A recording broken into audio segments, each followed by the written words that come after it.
नमस्कार। आज हम दिल्ली एयरपोर्ट पर हुई एक हवाई जहाज की घटना की थोड़ी गहराई से पड़ताल कर रहे हैं। जी।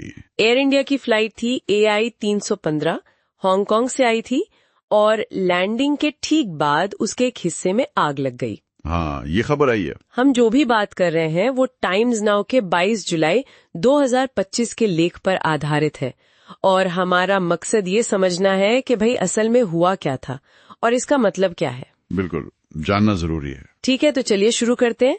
घटना है मंगलवार की 22 जुलाई 2025। जी। फ्लाइट AI 315 हांगकांग से दिल्ली आई, सब ठीक था, लैंडिंग हुई, विमान गेट पर भी लग गया ओके।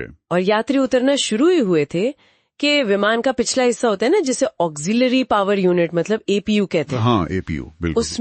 उसमें आग लग गई, मतलब लपटें दिखने लगी, तो थोड़ी घबराहट तो हुई होगी। हाँ, बिल्कुल। लेकिन यहीं पर मतलब टेक्नोलॉजी का रोल आता है। जैसे ही आग का पता चला ना, विमान के अपने जो सेफ्टी सिस्टम्स हैं, अच्छा। हाँ, उन्होंने फौरन APU को ऑटोमेटिकली बंद कर दिया। ये सिस्टम का डिजाइन ही ऐसा है। ओ, तो ये अपने आप हो गया? जी हाँ, ऑटोमेटेड है। देखिए, APU का काम क्या है, जब विमान जमीन पर खड़ा होता है और मेन इंजन बंद होते हैं, हाँ, तब ये APU ही विमान को बिजली देता है, एयर कंडीशनिंग चलाता है। मतलब गेट पर जो आप लाइट्स और AC देखते हैं, विमान में वो इसी से चलता है। अच्छा, तो मतलब ये काफी जरूरी है जमीन पर। और अच्छी बात यह है कि वो खुद ही बंद हो गया। बिल्कुल, सेफ्टी फीचर है ये। और सबसे जरूरी बात, जी। सभी यात्री, सारे क्रू मेंबर्स, वो सब सुरक्षित विमान से उतर गए। हाँ, ये सबसे राहत की बात है। किसी को कोई चोट नहीं आई। एयरलाइन ने भी कंफर्म किया है ये। हाँ, विमान को थोड़ा नुकसान जरूर हुआ है। जी। जी यात्रियों की सेफ्टी सबसे पहले है। जी। और यहाँ पर लगता है कि सिस्टम ने और शायद क्रू ने भी मतलब सही तरीके से काम किया, सब ठीक रहा। हाँ। हालांकि आग APU में थी, जो कि वो विमान के मेन स्ट्रक्चर से थोड़ा अलग होता है, पीछे की तरफ। फिर भी इसे गंभीरता से लिया जाता है। हाँ, बिल्कुल। इसीलिए अब विमान को ग्राउंड कर दिया गया है, मतलब वो अभी उड़ान नहीं भर सकता।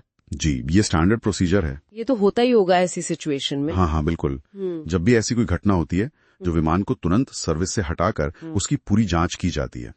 अब APU की जांच होगी, आग क्यों लगी इसका पता लगाया जाएगा, देखा जाएगा कि कहीं और कोई डैमेज तो नहीं है। और जो रेगुलेटर्स हैं, मतलब भारत में DGCA, directorate general of civil aviation, हाँ, उनको भी खबर दे दी गई है। ये नियम है, उनकी जांच और क्लियरेंस के बिना ये विमान वापस ऑपरेट नहीं कर सकता। सही है। मतलब पूरी तसल्ली की जाएगी कि विमान बिल्कुल सेफ है। ये घटना एक तरह से दिखाती भी है कि ये जो ऑटोमेटेड सेफ्टी सिस्टम्स होते हैं जहाजों में, जी, वो कितने काम के हो सकते हैं। शायद एक बड़ा हादसा टल गया इसी वजह से। बिल्कुल सही कहा आपने। आजकल के विमानों में ना सेफ्टी की कई परतें होती हैं। टेक्नोलॉजी बहुत एडवांस है। ये APU फायर डिटेक्शन और उसको बुझाने का सिस्टम, ये उसी का एक हिस्सा है। अच्छा। ये सिस्टम हमेशा तैयार रहते हैं। वैसे ऐसी घटनाएं, मतलब लैंडिंग के बाद APU में आग लगना, ये बहुत आम नहीं है। अच्छा, ज्यादा नहीं होती? नहीं, ज्यादा नहीं होती, पर जब होती हैं तो ये याद दिलाती हैं कि सेफ्टी प्रोटोकॉल कितने जरूरी हैं और इंजीनियरिंग कितनी महत्वपूर्ण है। और हर ऐसी घटना से एयरलाइन और बनाने वाली कंपनियां वो सीखते हैं, सिस्टम और बेहतर होते जाते हैं। ये जानना वाकई में मतलब तसल्ली देता है कि पर्दे के पीछे इतने सारे सिस्टम लगातार काम कर रहे होते हैं हमारी सेफ्टी के लिए। तभी शायद हवाई यात्रा को इतना सेफ माना जाता है। हाँ, बिल्कुल। और ये सोचने पे भी मजबूर करता है ना कि जब हम सफर कर रहे होते हैं, जमीन पर हो या हवा में, कितने सारे ऐसे सिस्टम बैकग्राउंड में चुपचाप काम करते रहते हैं। हाइड्रोलिक्स हैं, नेविगेशन है, कम्युनिकेशन सिस्टम, कैबिन का प्रेशर कंट्रोल। हाँ, जिनका हमें पता भी नहीं चलता। लेकिन ये सब हमारी सुरक्षा और आराम के लिए बेहद जरूरी है। उनका एहसास हमें तभी होता है जब ऐसी कोई घटना सामने आती है।